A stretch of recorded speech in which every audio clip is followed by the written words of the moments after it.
Aujourd'hui, nous allons apprendre à conseiller ou déconseiller quelque chose. Pour cela, il nous faudra surtout le conditionnel, éventuellement l'infinitif ou le subjonctif. L'impératif, nous l'avons vu, est efficace pour donner un ordre, mais il est parfois brutal, pas forcément très sympathique. Le conditionnel, lui, est plus poli, plus élégant, plus respectueux.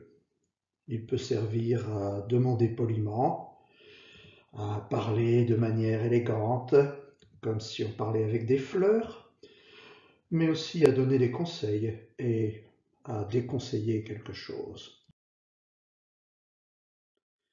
Voici quelques expressions utilisant le conditionnel et l'infinitif. À l'impératif, nous voyons le ton autoritaire « range tes affaires ».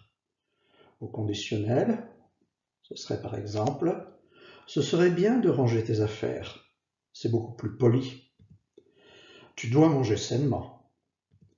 Tu devrais manger sainement. Il faut faire du sport.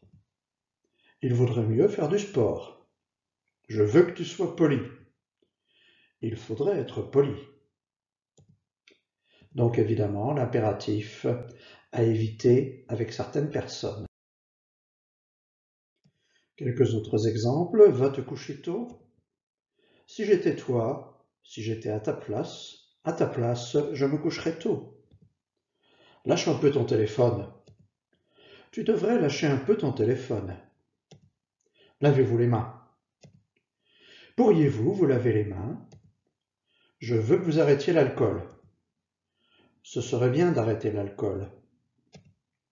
Donc, l'impératif, comme d'habitude, à éviter dans certaines situations.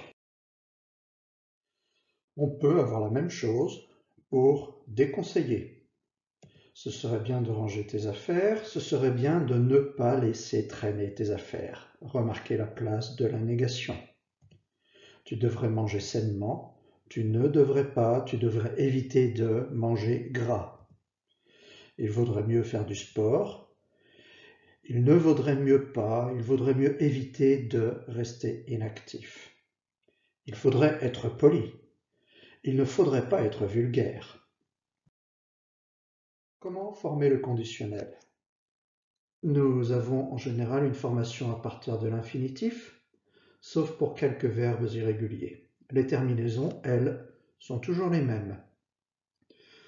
Pour conseiller quelque chose, les formes les plus utiles sont marquées ici en vert. Vous avez « il serait »,« ce serait »,« elle serait »,« tu pourrais »,« tu devrais » et à la formule de politesse « vous pourriez »,« vous devriez ». Vous avez également « j'aimerais » pour demander poliment quelque chose ou « nous aimerions ».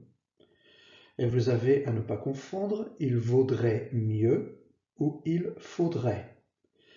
Ces verbes existent seulement avec « il ». Les autres verbes existent aux autres personnes, mais ce sera moins utile pour cette leçon, ça servira pour d'autres leçons. Quand ce n'est pas clair ou pas possible avec un infinitif, on peut utiliser le subjonctif. Ce serait bien que tu ranges tes affaires. Il faudrait que tu manges sainement. Il vaudrait mieux que tu fasses du sport. J'aimerais que tu sois poli. Si vous connaissez le subjonctif, vous pouvez l'utiliser. Sinon, attendez, nous apprendrons ce temps dans une autre leçon.